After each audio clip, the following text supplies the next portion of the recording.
Hello les amis, j'ai envie de partager quelques minutes avec vous par rapport à une discussion qu'on vient d'avoir avec Laurence Fontinoy sur la situation actuelle qui est quand même pénible en 2020, fin 2020, par rapport à énormément d'entrepreneurs. Et donc en termes de trésorerie, voilà, les entrepreneurs ont moins de trésorerie, c'est plus compliqué pour eux.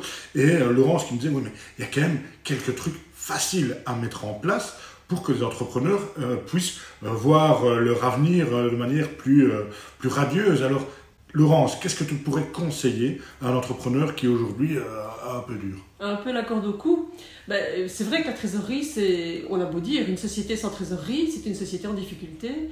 Donc je dirais aujourd'hui, encore plus, faisons attention à ce que nous faisons. J'aurais comme conseil déjà, le premier, c'est vous êtes en difficulté, demandez de l'aide. La première chose à faire, je pense que c'est vraiment ce qu'il faut se dire. Je suis en difficulté, eh bien je demande de l'aide. Comment?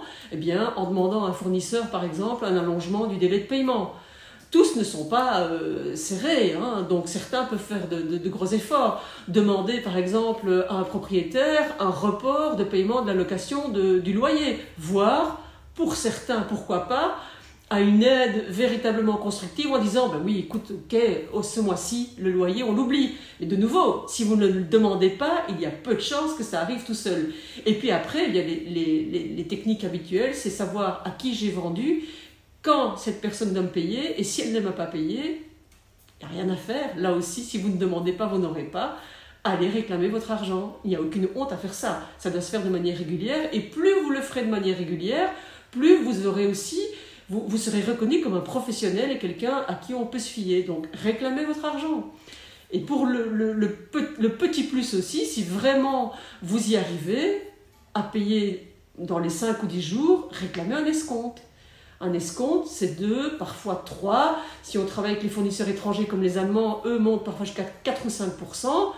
4 ou 5% qui tombent du ciel. À la fin de l'année, ça peut faire un beau petit montant.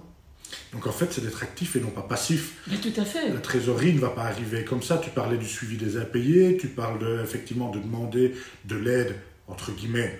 Demander de l'aide, c'est plus de dire comment est-ce qu'on peut trouver un arrangement par rapport à des accords commerciaux, à bail ou un truc comme ça. Voilà, et c'est vraiment être proactif, c'est vraiment aussi faire preuve de créativité, parce qu'il y a peut-être des solutions auxquelles je n'ai pas pensé et qui correspondent à l'un ou à l'autre. Mais il faut en tout cas se dire, il ne faut pas attendre. Attendre, je pense qu'il n'y a rien qui va se passer, mais il faut y aller, il faut avancer, il faut demander, il faut se faire entourer.